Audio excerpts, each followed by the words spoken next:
Ondas del Misterio presenta.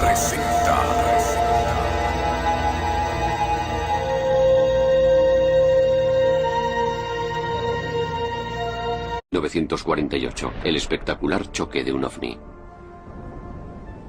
Estamos en 1948 y de repente un cilindro aparece sobre la base más sensible de Rusia. Es incuestionable que Joe Stalin estaba interesado en los choques de platillos volantes, en la tecnología alienígena. No creo en nada. En este caso, sé que los ovnis visitaron Kapustin Yar. Kapustin Yar estaba en lo alto de la lista de instalaciones que Estados Unidos estaba controlando en Rusia. Vamos a atravesar la alambrada de Kapustin Yar para desvelar por primera vez las historias detalladas, clasificadas y documentadas del choque de aquel ovni.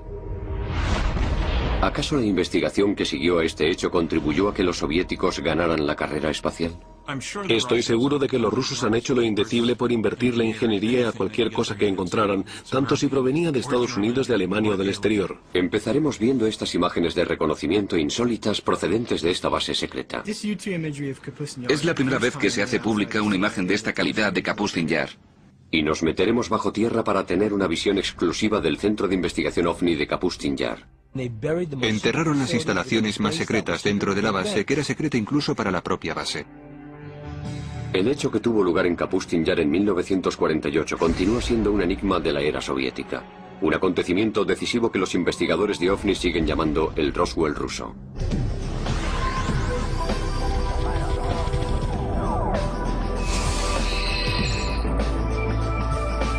El Roswell ruso. Este es el Kapustin Yar, unas instalaciones militares extremadamente secretas localizadas a 96 kilómetros al sureste del antiguo Stalingrado y a 800 kilómetros al sur de Moscú. Construido según las directrices personales de Joseph Stalin, se trata de las instalaciones militares más antiguas de Rusia. Sus actividades a lo largo de los últimos 60 años han avivado la polémica sobre lo que de verdad sucede detrás de estos muros. Kapustin Yar, o Vladimirovka, como se le conocía en un primer momento, fue y sigue siendo el primer centro espacial ruso. Me llamo Vladimir Seminov y he trabajado durante 26 años para la KGB. En Kapustin Yar todo era un secreto, no hay nada en él que no sea secreto. Me llamo Sergei Khrushchev y soy hijo del antiguo primer ministro de la Unión Soviética, Nikita Khrushchev.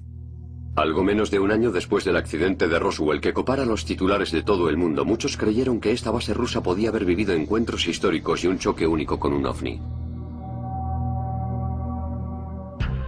19 de junio de 1948, media tarde. Según los informes, el controlador aéreo de Kapustin Yar ve aparecer un objeto extraño en la pantalla de su radar. En ese mismo instante, un piloto de un MiG, a unos 10 kilómetros al sur de la base, ve un ovni alargado y plateado con forma cilíndrica que se dirige hacia él. Llama por radio a la base y comunica que le está cegando una luz muy clara. Un piloto ruso vio el ovni en 1948 e intentó atacarlo, lo cual tuvo consecuencias muy negativas para ambos. Al piloto le cegaron los rayos de luz que emitía el ovni. Se cree que, siguiendo órdenes directas del comandante en jefe de la Fuerza Aérea Soviética, Zigarev, el piloto persiguió al ovni durante unos 3 minutos antes de lanzar un misil que consiguió finalmente abatir al objeto.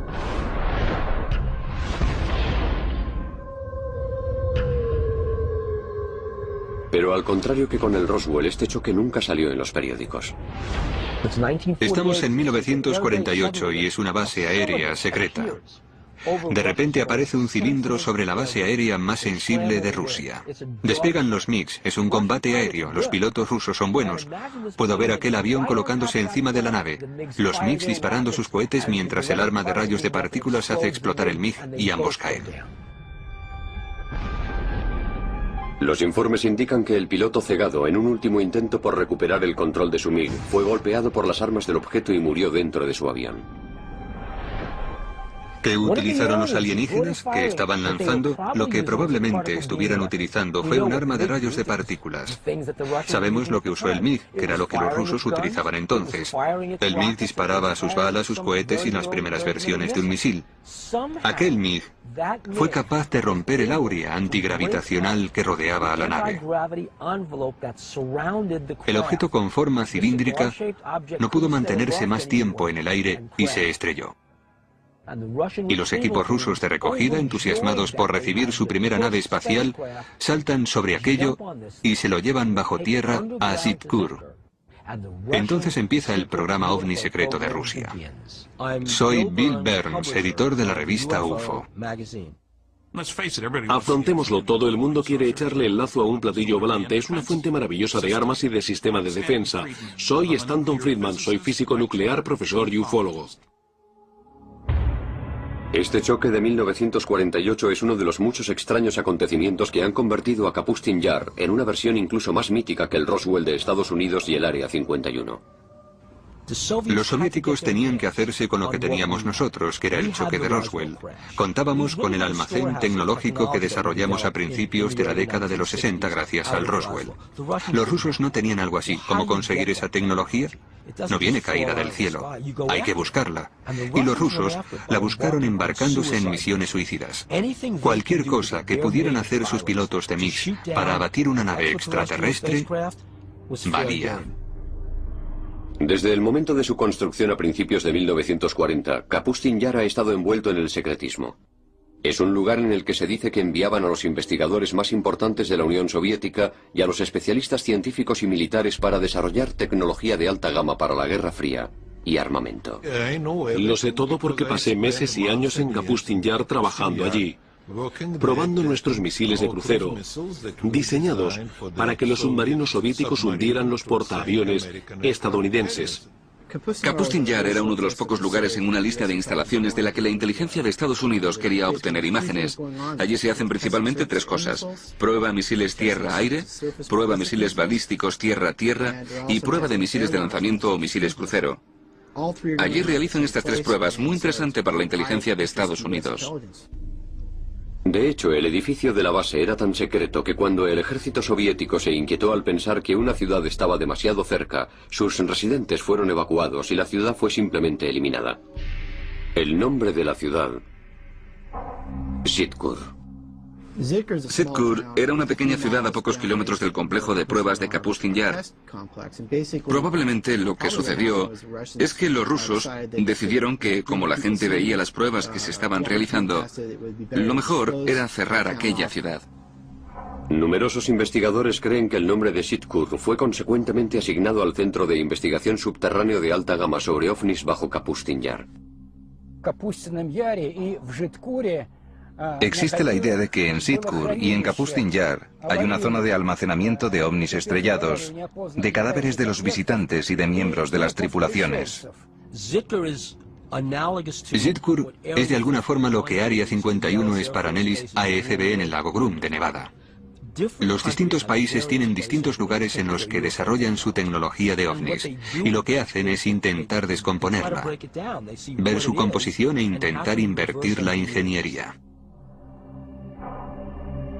Pero mucho antes del accidente de 1948, la zona alrededor de Kapustin Yar y el cielo sobre Rusia han sido testigos de otros extraños encuentros bien documentados con ovnis. Algunos de ellos se remontan a un tiempo anterior a lo que conocemos como Rusia.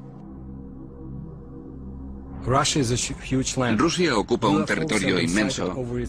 Se han divisado ovnis sobre estos territorios al menos durante miles de años. Me llamo Paul Stonehill y soy coautor del libro UFO USSR. Uno de los ovnis más famosos fue avistado en 1950 después de Cristo por un viajero internacional de entonces, Ivan Fadlan. Él y sus compañeros de viaje observaron objetos extraños en el cielo que los asustaron enormemente. Pero los lugareños se mofaron de ellos y les dijeron: los vemos muy a menudo. Batallas aéreas, objetos que se ensalzaban en luchas, extrañas naves, algo similar a la escena de la Guerra de las Galaxias del cine. Increíble. Cuenta la leyenda que las espectaculares batallas aéreas libradas en el cielo dieron fuerza y valor a los guerreros árabes para derrotar a sus enemigos durante los siguientes días de lucha. En el siglo XVII, Rusia experimentó una consecución de avistamientos ovnis. Quienes los vieron describieron aquellos objetos como bolas de fuego con forma de cometas. Quizá el más famoso fuera el hecho de Rob Ócero, cuando un disco de dimensiones desproporcionadas, un potente, llegó a la zona de un lago en el norte de Rusia. Un testigo ocular declaró lo siguiente: Hoy, a día 15 de agosto del año 1963, se oyó un choque estruendoso desde el cielo. Cerca del mediodía descendió sobre Robosero una gran bola de fuego de un cielo totalmente despejado. Frente al fuego se proyectaron dos potentes haces de luz. Se desplazó de sur a oeste y desapareció cuando estaba aproximadamente a 500 metros, pero entonces reapareció y permaneció sobre Robosero durante 1 hora y media, llenando a todos los que lo habían visto con un gran pavor. Este relato documentado incluye a pescadores que sufrieron heridas por el lago ardiente y a peces luminiscentes que lanzaban sobre tierra firme para huir de la creciente bola de fuego. Historias como la vista sobre Robocero eran habituales en la Rusia prerrevolucionaria y fuera de Rusia en Europa. Cuando hablamos en concreto de avistamientos en el territorio de la Unión Soviética, los porcentajes son muy altos, y más del 50% de estos avistamientos de ovnis serían una especie de potente ovni con forma esférica. Otro extraordinario avistamiento tuvo lugar sobre Moscú en 1892. Un testigo ocular lo relataría el 17 de marzo de 1892 en la edición del diario ruso Svet. El pilar de la luz estaba dirigido directamente hacia la Tierra, formando un haz cónico de rayos del color de las llamas. El brillo era considerable y a veces era comparable con la luminosidad de una farola de una calle. El punto desde el que se originaban los rayos no se movió durante todo el tiempo, y los rayos fueron visibles durante 20 o 25 minutos.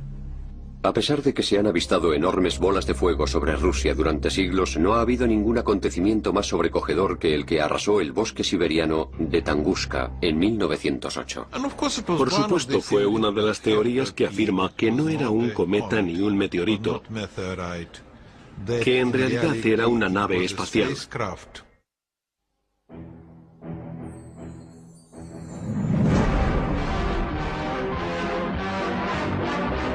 Hurtling through the solar system, a speck of cosmic dust strikes the Earth. Commonly, these meteors are vaporized by friction in the atmosphere. This is part of the story of one that wasn't. A meteor that landed in 1908 in Siberia with the destructive force of an atom bomb. 30 de junio de 1908. Aproximadamente a las 7 de la mañana, el apacible bosque de Tunguska en Siberia es golpeado por una explosión ensordecedora que hace temblar la Tierra. La explosión poseía la fuerza de una bomba de hidrógeno de 40 megatones. Inmensos árboles arrancados como si fueran ramitas. La explosión diezmó aquel denso bosque. La repercusión de la explosión se sintió incluso en Europa occidental y en un principio se creyó que había sido causada por un meteorito gigante que había golpeado la Tierra.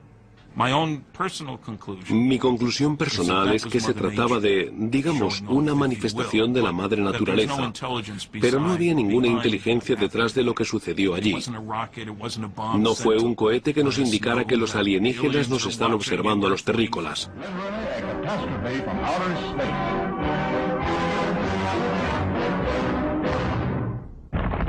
No obstante, los investigadores de ovnis afirman que aquella devastadora explosión había sido el resultado de un meteorito. ¿Por qué no se encontró ningún cráter en Tunguska o en sus proximidades? Esto es algo que hoy en día los científicos no pueden explicar. Fue, digamos, una explosión, a pesar de que algunos lo llaman implosión. Varios kilómetros del bosque Tiga resultaron devastados. El acontecimiento en sí ocasionó cambios en el campo magnético de nuestro planeta. Los académicos opinan que lo que sucedió en Tunguska fue simplemente un meteorito, pero hay muchos datos que apuntan en la dirección contraria, que se trató de un vuelo racional dirigido. Aquel objeto realizó un giro, algo que un objeto natural o un meteorito no habrían podido realizar. ¿Qué pudo haber ocasionado tal grado de devastación sin dejar un cráter? Los investigadores actuales de ovnis no han sido los primeros en sospechar que lo que sucedió en Tunguska fue obra de algo distinto a un meteorito. Los informes sugieren que Stalin consideró que la explosión de Tunguska fue el resultado de un ovni que había lanzado algún tipo de arma experimental. Stalin estaba interesado en la información recogida para determinar si los ovnis eran una amenaza inmediata a la seguridad soviética. Por esa razón utilizó a algunos de sus mejores científicos para obtener una evaluación. Científicos como Korolev estudiaron la composición de los ovnis. Sergei Korolev, uno de los científicos más reputados de la Unión Soviética, se convertiría en el padre del programa espacial ruso y en el hombre responsable del Sputnik. Junto con Stalin se propuso resolver el misterio de Tunguska. Aquellas investigaciones lo impulsaron a financiar la expedición al lugar en el que se había producido el acontecimiento de Tunguska. Sergei Korolev invirtió dinero propio en enviar en helicóptero una expedición a la zona de Tunguska.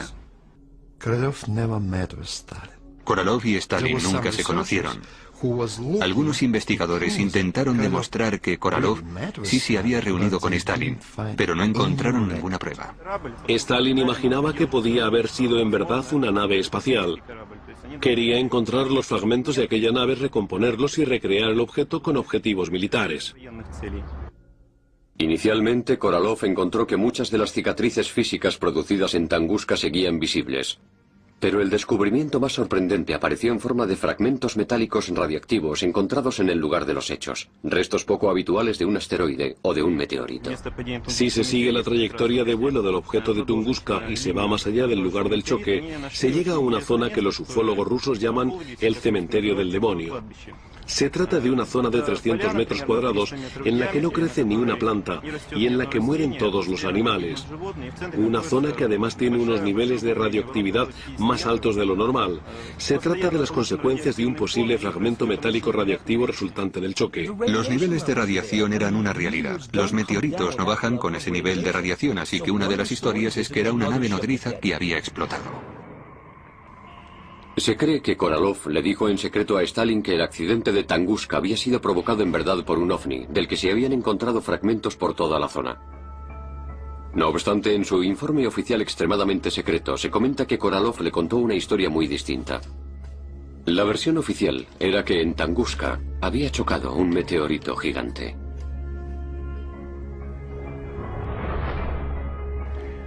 Es decir, que si la información es útil para la burocracia, perfecto. Si no, no existe. ¿Y a dónde se llevaron los fragmentos radiactivos de Tunguska? Algunos creen que las pruebas fueron enviadas a la base subterránea de Kapustin Yar, Sitkur. Cada país tiene sus sitios en los que guarda su tecnología de ovnis. El principal lugar de los soviéticos era el de Sitkur, que era donde intentaban entender la tecnología y cómo utilizarla.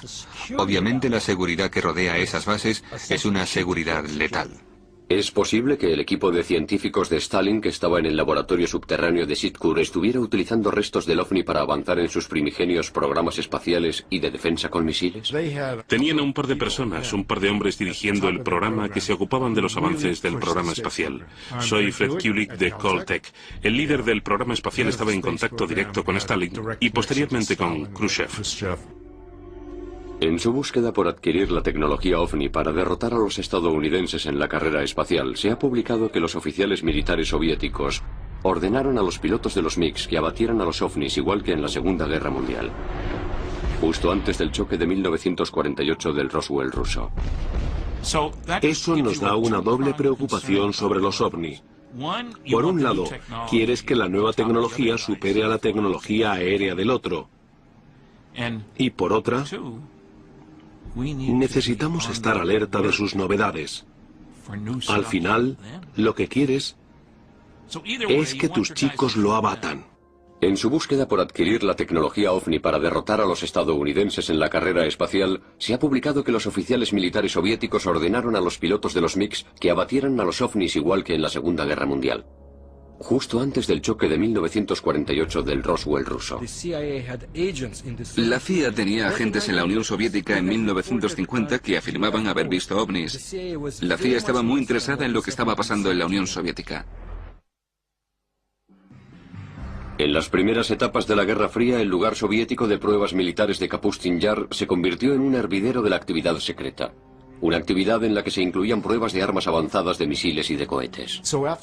Es decir, que después de la Segunda Guerra Mundial y del desarrollo de la bomba atómica no fueron capaces de construir pequeñas armas atómicas, así que tuvieron que hacerlos relativamente más pequeños, mucho mejor que ellos. Es decir, que desde el principio planificaron grandes cohetes, y eso, en verdad, les dio ventaja en el programa espacial. Los rusos tenían uno de los trozos de papel más espeluznantes que he visto en uno de los 20 archivos que he visitado. En él se decía que los rusos habían hecho más progresos en los últimos 18 meses en el desarrollo de armas nucleares y en los métodos de producción que lo que se había pensado durante 5 años. Y hablamos de 1951. A principios de la década de los 50, los rumores sobre la actividad de los ovnis y de experimentos en Kapustin Yar se habían filtrado más allá de las fronteras soviéticas. Noticias alarmantes que según algunos podían haber impulsado a Estados Unidos a descubrir de una vez por todas si los soviéticos habían utilizado finalmente la tecnología de los ovnis. Kapustin Yar y Zitkur estaban en lo alto de nuestra lista de observación militar, de la misma forma que Área 51, la base aérea de Wright-Patterson y Los Álamos estaban en lo alto de la suya. Tim Brown es un analista experimentado de globalsecurity.org. Es experto en la interpretación de imágenes secretas por satélites y espías tanto para organismos privados como gubernamentales. Kapustin Yar estaba dentro del porcentaje del 10% de las instalaciones que Estados Unidos estaba controlando en Rusia y que evidenciaba el increíble volumen de documentos desclasificados disponibles que demuestran el interés constante existente en lo que estaba pasando en aquellas instalaciones. No mucho tiempo después de que Estados Unidos desarrollara su aparato espía más complejo hasta la fecha, el avión espía U-2, su primera misión fue, como no, Kapustin Yar. Puede que sea la primera vez que alguien de fuera de la CIA o de la comunidad de inteligencia haya estudiado estas imágenes de calidad del Kapustin Yar.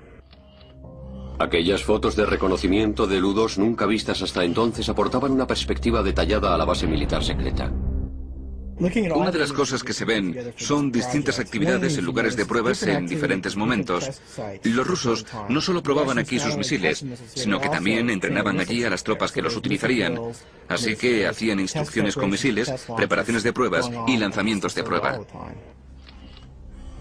Según un expediente militar conjunto de inteligencia emitido por la Marina, la CIA, el 1 de diciembre de 1960, Kapustin Yar es un complejo militar de pruebas de 3.640 kilómetros cuadrados descrito como un lugar de profundo interés para la comunidad de la inteligencia. Contenía en su momento al menos 4 complejos de lanzamiento balístico, 14 plataformas de lanzamiento, una instalación para seguimiento detallado por radar, 3 pistas de aterrizaje de 1000 metros y numerosas zonas extrañas y no identificadas. Pero lo que no pudieron desvelar los aviones de reconocimiento U-2 se puede ver ahora por primera vez en esta visita subterránea en exclusiva al que podría ser el centro neurálgico de toda la actividad ufológica soviética. Zitkur. A partir de informes y de dibujos del experto ufólogo ruso Anton Anfalov, inéditas para el mundo occidental, estas imágenes son probablemente las primeras de estas instalaciones secretas y crípticas 400 metros bajo Kapustin Yar. Digamos que tienes la oportunidad de bajar allí, al laboratorio ufológico ruso más secreto. No dispone de la última tecnología ni de una iluminación fantástica. Es lúgubre, oscuro y tenebroso. Es ruso. Está extremadamente compartimentalizado. Es como un centro comercial subterráneo, con excepción de que dentro de su núcleo se encuentran estas salas en las que se ha desmontado y vuelto a montar una tecnología muy especial. En esta sala están realizando autopsias a cuerpos alienígenas. En esa otra están reconstruyendo un motor. Después también tenemos estas increíbles máquinas Ryuk-Goldberg. Son máquinas que analizan los componentes básicos. Y finalmente encontramos estos inmensos hangares subterráneos. Lo que más llama la atención es que en estos hangares no hay aviones, sino estas grandes naves con forma cilíndrica, en varias etapas de despiece después de algún choque. Lo que harán con ellos es invertir la ingeniería. Eso es lo que podemos ver en esta base. ¿Son estas las instalaciones secretas a las que llevaron los restos del Roswell ruso de 1948 y los restos del OVNI de Tungusk? No puedo negar los rumores sobre los llamados ovnis capturados. Los soviéticos intentaron recuperar los fragmentos perdidos de sus pruebas secretas. Les vendría bien decir, sí, hemos atrapado ovnis, tenemos un ovni.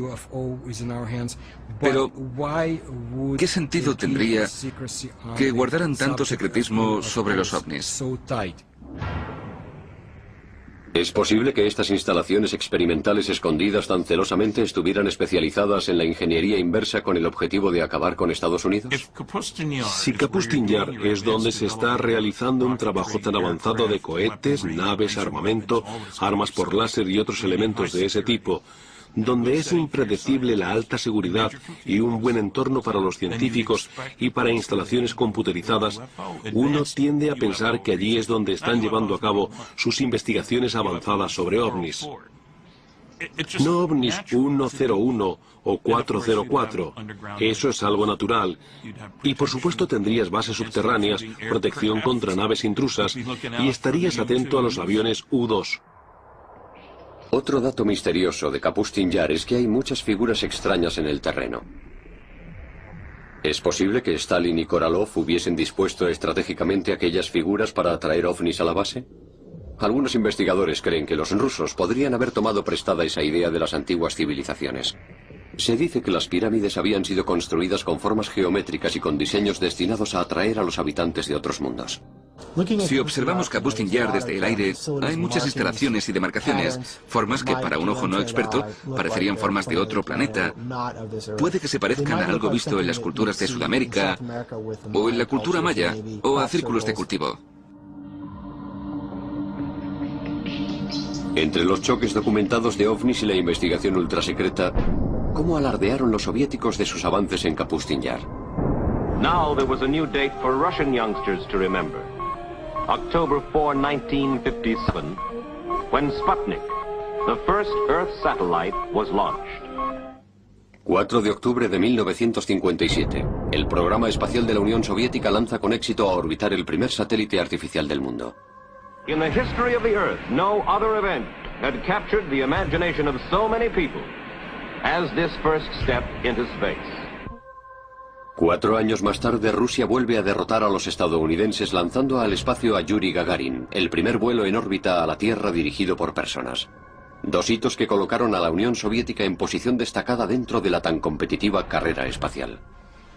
Somos los primeros. En todos los pasos que se sucedieron después durante casi 10 años, los soviéticos fueron por delante de Estados Unidos. El primer hombre al espacio, la primera mujer al espacio, el primer paseo por el espacio, la primera cita espacial, el primer acoplamiento espacial, etc., hasta 1981, cuando se envió la lanzadera. Estoy seguro de que los rusos han hecho lo indecible por invertir la tecnología a cualquier cosa que encontraran, tanto si provenía de Estados Unidos, de Alemania o del exterior. La autoridad rusa más importante en ovnis es un hombre tan legendario y tan popular en todo el país que es conocido por su apellido: Ashasha.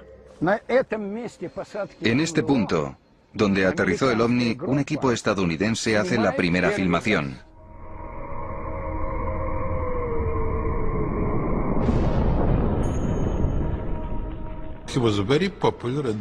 Era muy conocido en plena actividad ufológica en la Unión Soviética, a finales de la década de los 60 y 70. En aquel momento no estaba permitido, pero tampoco restringido hablar sobre esto. Ashasha inventó el canal de historia para hacer una visita exclusiva a un lugar documentado del choque de un ovni, no muy lejos de donde se produjo el choque de 1948 del Roswell ruso. Yo me tuve que quedar aquí, exactamente en este sitio. Utilizando 2 varillas de cobre, Ashasha empieza la visita comprobando la energía ambiente que el lugar del choque sigue emitiendo hoy.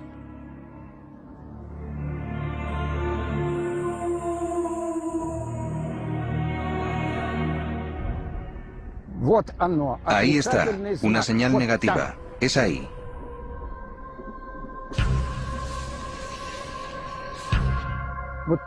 Ahí abajo, por allí. Aquí, en este punto, se produjo el aterrizaje de un platillo volante. Primero lo cruzó directamente y después perpendicularmente, después por las diagonales. Aquí es donde empiezan los límites. Ahora hacia el centro. En este centro vemos una gran cantidad de hierbas compactas.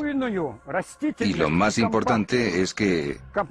Mira, una señal positiva. Ahora nos acercamos al límite.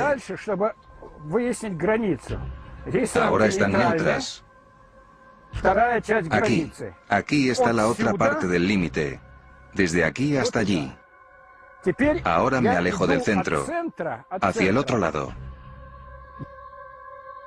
Ashasha está recorriendo el perímetro de 30 por 6 metros de un ovni con forma cilíndrica que se sabe que se estrelló aquí en 1961. Retrocedemos de nuevo. Volvemos a ver la señal positiva, una señal muy fuerte. ¿Ves cómo varía? Es positiva con mucha fuerza. Ahora retrocedemos, negativa, mira. Aquí está el límite. Allí tenemos un punto, allí tenemos otro. Un tercero y un cuarto. Los animales evitan este lugar, lo rodean, y el ganado no pasta aquí.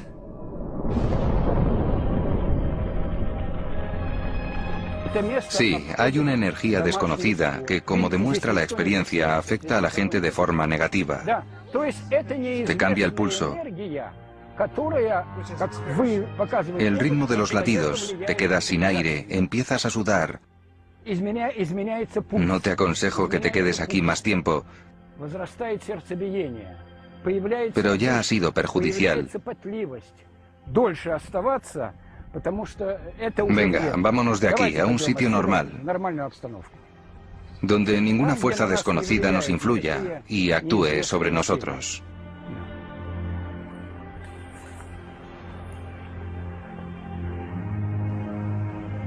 La descripción de Ashasha del choque de este ovni fue apoyada por un habitante del pueblo cercano de Sodnia, que al ver a Ashasha nos contó su relato sobre el avistamiento del choque por su ventana, que da a este lugar a menos de 180 metros. Примерно часа 4-5 вечера. Eran las 4 o las 5 de la mañana, muy tarde, y de repente mi madre gritó. Dijo, mira eso. Había una especie de bola, una esfera volando. Después dijo, seguro que es un platillo volante. Era una esfera roja, grande y enérgica. La esfera sobrevoló las vías del tren y descendió hasta el valle del río Skutnia. Allí abajo, más allá del río. Los expertos como Ashasha creen que los hechos ufológicos como este choque o el choque en 1948 del Roswell ruso hicieron que se abriera una caja de Pandora sobre el Kapustin Yar, lo que desembocó en lo que algunos llamaron una guerra en los cielos de Rusia. Los pilotos solían recibir órdenes desde tierra para que defendieran el espacio aéreo y para que abatieran a los ovnis. Otras veces el ovni era quien empezaba terribles ataques. Lo que más me intriga acerca de los rusos son las supuestas luchas aéreas entre ovnis. He leído testimonios al respecto. Algunos luchaban en el aire. Quizá la prueba más irrefutable de los choques entre MiG soviéticos y ovnis sobre Kapustin Yar procede de primera mano de la piloto de pruebas más famosa, Marina Popovich. Una heroína nacional, una cosmonauta. Quizá la Chuck Yeager de Rusia. Marina afirma haber presenciado verdaderos enfrentamientos entre pilotos soviéticos y ovnis. En 1964 se produjo un choque durante una misión aérea de entrenamiento soviético. Alexander Kapagan era el comandante de un escuadrón y el instructor de pilotos en una de las escuelas de vuelo. Un día estaba volando con un cadete y fueron atacados por un ovni y cayeron haciendo una espiral. En otra expedición secreta en febrero de 1980, la coronel Popovich se enfrenta a múltiples objetos no identificados en los cielos de Rusia. Vi 3 bolas de fuego, 3 luces increíbles formando un triángulo. Las vi pasar rápidamente. Otro piloto de pruebas de MiGs, el coronel Vyatkin Lev Mikhailovich, accedió a contar en primera persona y en primicia para nuestras cámaras su experiencia. 7 de agosto de 1967, 6:30 de la tarde. El coronel Mikhailovich informa de que su MiG ha sido atrapado súbitamente en pleno vuelo por un ovni. Cuando estaba haciendo un giro hacia la izquierda, de repente vi una luz que venía de arriba. Aquel gran disco empezó a encenderse poco a poco y solo me dio tiempo a inclinar rápidamente el avión, pero el ala golpeó el haz de luz. El avión tembló y los niveladores y las agujas empezaron a moverse de derecha a izquierda. Es como si el rayo de luz se desintegrara en pequeños puntos de luz. ¿Cuál fue mi sorpresa cuando mi técnico Mikhail me dijo: Lev Mikhailovich, el ala del avión está brillando? Al parecer estuvo posteriormente durante una semana en el hangar y el ala izquierda no dejó de emitir una luz blanca. Lavaron el ala con queroseno y poco después el brillo desapareció. Por suerte, el encuentro del coronel Mikhailovich con un ovni sobre el cielo de Kapustin Yar en la década de los 60 no tuvo un final tan fatídico como el famoso choque de 1948 en ese mismo cielo. No me asusté, me sorprendí. Me dejó atónito especialmente que el rayo de luz resultara ser compacto, porque sentí el impacto. Mientras seguían llegando informes ufológicos al gobierno soviético procedentes de oficiales civiles y militares, la KGB se empleaba a fondo para ocultar los informes, silenciando a aquellos que los habían elaborado y habían tomado medidas contra la prensa. Pero mientras tanto, la agencia espía estaba creando un informe oficial sobre actividad ufológica en la Unión Soviética llamado el Archivo Azul de la KGB. Estados Unidos nunca entenderá esto, porque hay que estar dentro de la KGB para conocer el poder que tenía. Y durante la época de Stalin, la KGB era increíblemente poderosa. Escrito e investigado a lo largo de los 20 años que separaban los años 60 de los años 80, el Archivo Azul de la KGB era uno de los estudios oficiales más profundos sobre ovnis encargado por un organismo gubernamental en ningún país. El Archivo Azul de la KGB es una colección de documentos de 124 páginas publicada en 1990. Creo que esto no es todo lo que ha visto la KGB, y no soy el único que lo cree. El Archivo Azul recogía miles de informes sobre avistamientos ovnis, sobre combates aéreos y sobre accidentes, y todo descrito con gran lujo de detalles. Según el Archivo Azul, el 21 de marzo de 1990, los residentes de una docena de ciudades rusas no muy lejos de las puertas de Kapustin Yar fueron testigos del mismo avistamiento del ovni entre las 10 y las 11:30 de la mañana. A continuación se incluye un extracto escrito de un oficial de asuntos internos de la KGB. Tras obtener información precisa, se estableció que un número destacado de residentes de ciudades cercanas había visto con sus propios ojos un ovni, y en algunos casos dos. Uno de esos testigos había visto un rayo de luz que salía del objeto y que iluminaba la superficie de la Tierra. Si hay tantos rumores y se comenta tanto sobre ovnis, más tarde o más temprano el gobierno hablará con su departamento de inteligencia para ver qué está sucediendo. Y la KGB tuvo que crear ese archivo con todas las publicaciones de lo que habían visto los testigos, o que creían haber visto. ¿Es posible que aquel accidente de 1990 haya sido una simple prueba militar enviada desde el suelo, desde Kapustin Yar? ¿O se trata quizá de otro accidente relacionado con ovnis? Si la Unión Soviética no hubiera sucumbido bajo su propio peso a principios de la década de los 90, los escalofriantes relatos que acabamos de oír de encuentros en primera persona y cerca de Kapustin Yar habrían permanecido como un peligroso secreto más de la era soviética. Es diferente porque el momento también lo es. Si hablas con alguien de una generación pasada, sí, claro, no cabe duda, pero hoy en día es totalmente distinto. Las generaciones jóvenes actuales viven en otro tipo de sociedad y disfrutan de mucha más libertad. Esta nueva libertad en Rusia ayudó a los productores de este programa a adquirir a través de canales oficiales estas imágenes soviéticas que vamos a ver. A lo largo de las décadas de los 50 y de los 60, el ejército soviético experimentó una serie de lanzamientos de cohetes fallidos y de pruebas de misiles fallidas que llevaron a un desastre tras otro en la base. ¿Eran simplemente accidentes o represalias de los ovnis? He oído una historia que es posible, y no suelo hablar de leyendas. Los alienígenas hicieron explotar 4 vehículos de lanzamiento soviéticos porque no dejaron de intentar abatir platillos volantes. Escondido durante 45 años, un cámara militar soviético grabó los efectos posteriores de lo que parecían ser 2 ovnis con forma de bolas de fuego que se sabe que chocaron en Kapustin Yar el 3 de junio de 1960. Por lo que podemos determinar, es la primera vez que alguien que no pertenece al ejército soviético o a la KGB ve estas imágenes. Se ve a 3 bomberos del Ejército Rojo huyendo de esta inmensa bola de fuego que, según los informes, siguió aumentando de tamaño y causando otras explosiones masivas en la zona durante más de 1 hora. Se cree que una de las plataformas de lanzamiento, mientras que otro alcanzó un depósito de combustible de un cohete. Todos los objetivos estaban a pocos metros de las instalaciones de investigación subterráneas para ovnis de Sitkur. Los restos carbonizados de los 2 ovnis que habían sido vistos aquí fueron enviados rápidamente a la base de Sitkur. Imaginemos la Tierra como una colonia subdesarrollada.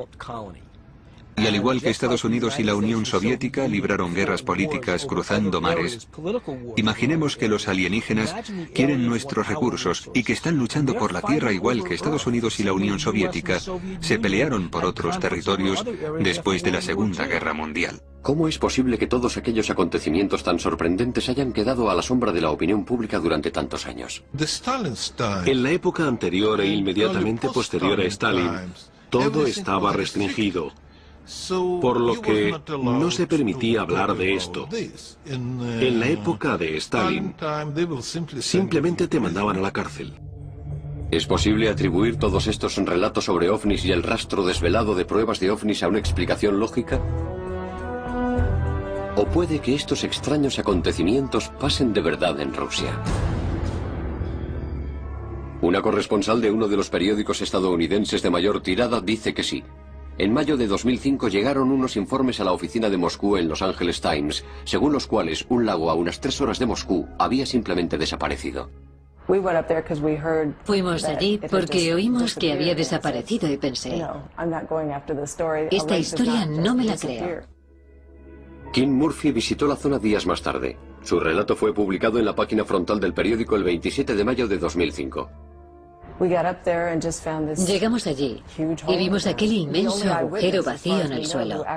Los únicos testigos oculares que vieron lo que había pasado describieron que habían ido al lago y que empezó un remolino de agua, algo parecido al agua que se va por un lavabo haciendo círculos con fuerza, y que así, poco a poco, desapareció.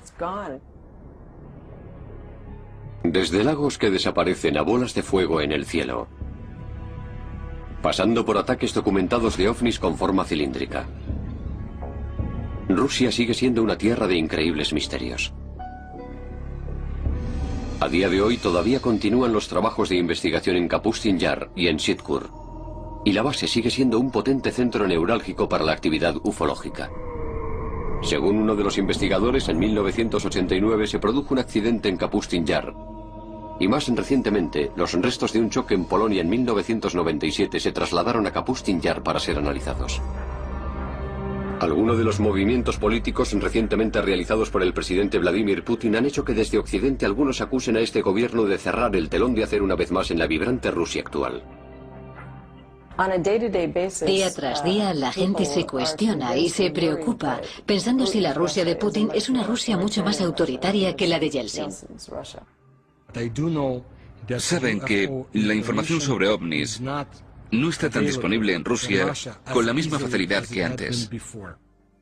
En una sociedad abierta se pierde la capacidad de controlar los secretos. Putin salió de la KGB. Está viendo cómo mucha información valiosa y una tecnología valiosa están pasando a fuentes privadas. La Unión Soviética está cerrando puertas, está cerrando muchas zonas, pero también cerrando el tema de los ovnis. Puede que se tarde mucho hasta que se cierre el telón sobre los laboratorios subterráneos ocultos y las guaridas de esta legendaria Área 51 de Rusia. Solo hemos empezado a escarbar la superficie de los sorprendentes misterios del Roswell de Rusia. Las peticiones extraordinarias requieren pruebas extraordinarias. Ver para creer.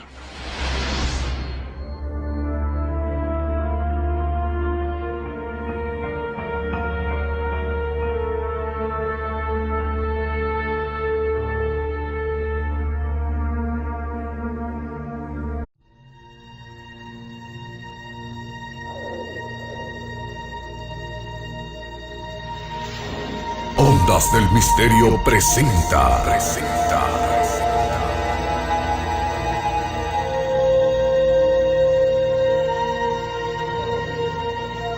1948, el espectacular choque de un ovni. Estamos en 1948 y de repente un cilindro aparece sobre la base más sensible de Rusia. Es incuestionable que Joe Stalin estaba interesado en los choques de platillos volantes, en la tecnología alienígena. No creo en nada. En este caso, sé que los ovnis visitaron Kapustin Yar. Kapustin Yar estaba en lo alto de la lista de instalaciones que Estados Unidos estaba controlando en Rusia. Vamos a atravesar la alambrada de Kapustin Yar para desvelar por primera vez las historias detalladas, clasificadas y documentadas del choque de aquel ovni. ¿Acaso la investigación que siguió a este hecho contribuyó a que los soviéticos ganaran la carrera espacial? Estoy seguro de que los rusos han hecho lo indecible por invertir la ingeniería a cualquier cosa que encontraran, tanto si provenía de Estados Unidos, de Alemania o del exterior. Empezaremos viendo estas imágenes de reconocimiento insólitas procedentes de esta base secreta. Es la primera vez que se hace pública una imagen de esta calidad de Kapustin Yar. Y nos meteremos bajo tierra para tener una visión exclusiva del Centro de Investigación OVNI de Kapustin Yar. Enterraron las instalaciones más secretas dentro de la base, que era secreta incluso para la propia base. El hecho que tuvo lugar en Kapustin Yar en 1948 continúa siendo un enigma de la era soviética. Un acontecimiento decisivo que los investigadores de OVNI siguen llamando el Roswell ruso.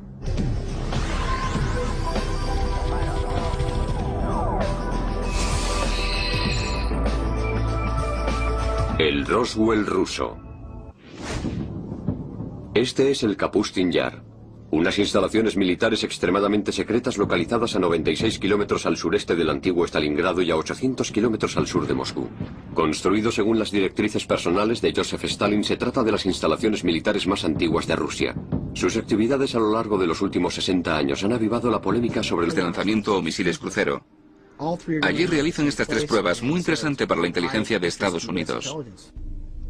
De hecho, el edificio de la base era tan secreto que cuando el ejército soviético se inquietó al pensar que una ciudad estaba demasiado cerca, sus residentes fueron evacuados y la ciudad fue simplemente eliminada. El nombre de la ciudad: Zitkur. Zitkur era una pequeña ciudad a pocos kilómetros del complejo de pruebas de Kapustin Yar. Probablemente lo que sucedió es que los rusos decidieron que, como la gente veía las pruebas que se estaban realizando, lo mejor era cerrar aquella ciudad. Numerosos investigadores creen que el nombre de Zitkur fue consecuentemente asignado al Centro de Investigación Subterráneo de Alta Gama sobre OVNIs bajo Kapustin Yar. Existe la idea de que en Zitkur y en Kapustin Yar hay una zona de almacenamiento de ovnis estrellados, de cadáveres de los visitantes y de miembros de las tripulaciones. Zitkur es de alguna forma lo que Área 51 es para Nellis AFB en el lago Groom de Nevada. Los distintos países tienen distintos lugares en los que desarrollan su tecnología de ovnis, y lo que hacen es intentar descomponerla, ver su composición e intentar invertir la ingeniería. Pero mucho antes del accidente de 1948, la zona alrededor de Kapustin Yar y el cielo sobre Rusia han sido testigos de otros extraños encuentros bien documentados con ovnis. Algunos de ellos se remontan a un tiempo anterior a lo que conocemos como Rusia.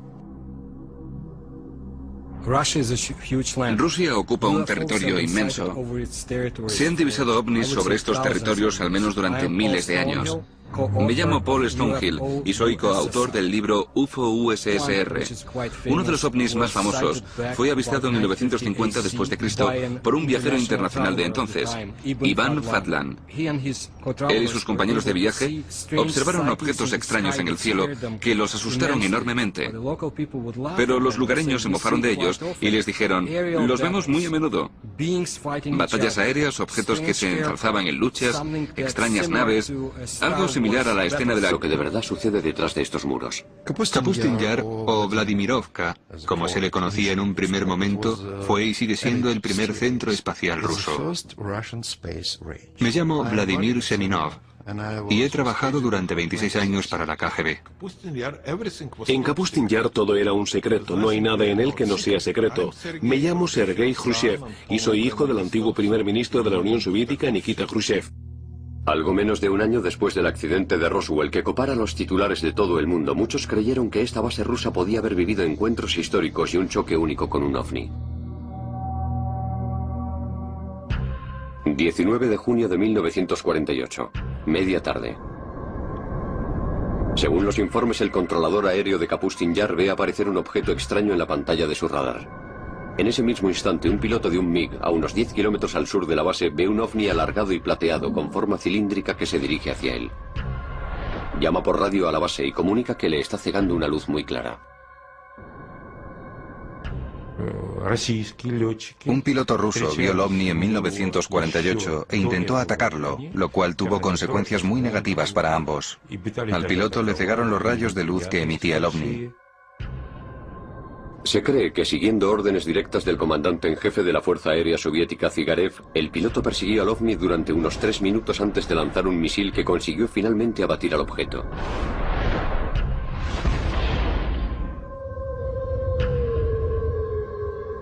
Pero al contrario que con el Roswell, este choque nunca salió en los periódicos. Estamos en 1948 y es una base aérea secreta. De repente aparece un cilindro sobre la base aérea más sensible de Rusia. Despegan los MiGs, es un combate aéreo, los pilotos rusos son buenos. Puedo ver aquel avión colocándose encima de la nave, los MiGs disparando sus cohetes mientras el arma de rayos de partículas hace explotar el MiG y ambos caen. Los informes indican que el piloto cegado, en un último intento por recuperar el control de su MiG, fue golpeado por las armas del objeto y murió dentro de su avión. ¿Qué utilizaron los alienígenas que estaban lanzando? Lo que probablemente estuvieran... La Guerra de las Galaxias del cine. Increíble. Cuenta la leyenda que las espectaculares batallas aéreas libradas en el cielo dieron fuerza y valor a los guerreros árabes para derrotar a sus enemigos durante los siguientes días de lucha. En el siglo XVII, Rusia experimentó una consecución de avistamientos ovnis. Quienes los vieron describieron aquellos objetos como bolas de fuego con forma de cometas. Quizá el más famoso fuera el hecho de Rob Othero, cuando un disco de dimensiones desproporcionadas, un potente, llegó a la zona de un lago en el norte de Rusia. Un testigo ocular declaró lo siguiente. Hoy, a día 15 de agosto del año 1963, se oyó un choque estruendoso desde el cielo. Cerca del mediodía descendió sobre Robosero una gran bola de fuego de un cielo totalmente despejado. Frente al fuego se proyectaron 2 potentes haces de luz. Se desplazó de sur a oeste y desapareció cuando estaba aproximadamente a 500 metros, pero entonces reapareció y permaneció sobre Robosero durante 1 hora y media, llenando a todos los que lo habían visto con un gran pavor. Este relato documentado incluye a pescadores que sufrieron heridas por el lago ardiente y a peces luminiscentes que lanzaban sobre tierra firme para huir de la creciente bola de fuego.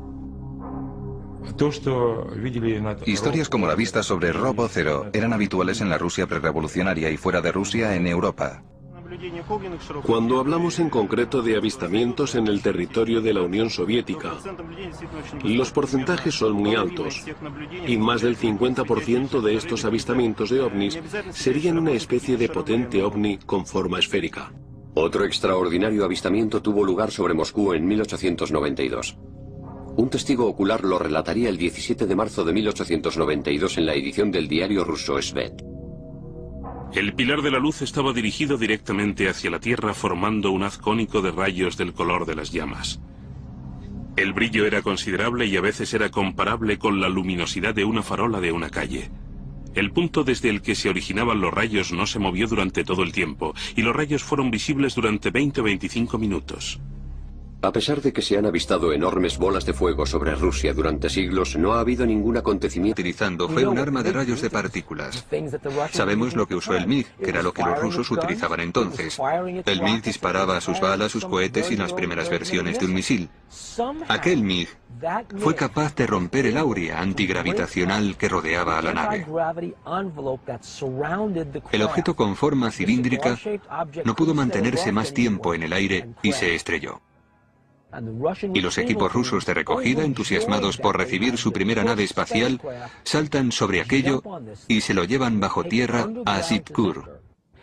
Entonces empieza el programa OVNI secreto de Rusia. Soy Bill Burns, editor de la revista UFO. Afrontémoslo, todo el mundo quiere echarle el lazo a un platillo volante. Es una fuente maravillosa de armas y de sistema de defensa. Soy Stanton Friedman, soy físico nuclear, profesor y ufólogo. Este choque de 1948 es uno de los muchos extraños acontecimientos que han convertido a Kapustin Yar en una versión incluso más mítica que el Roswell de Estados Unidos y el Área 51.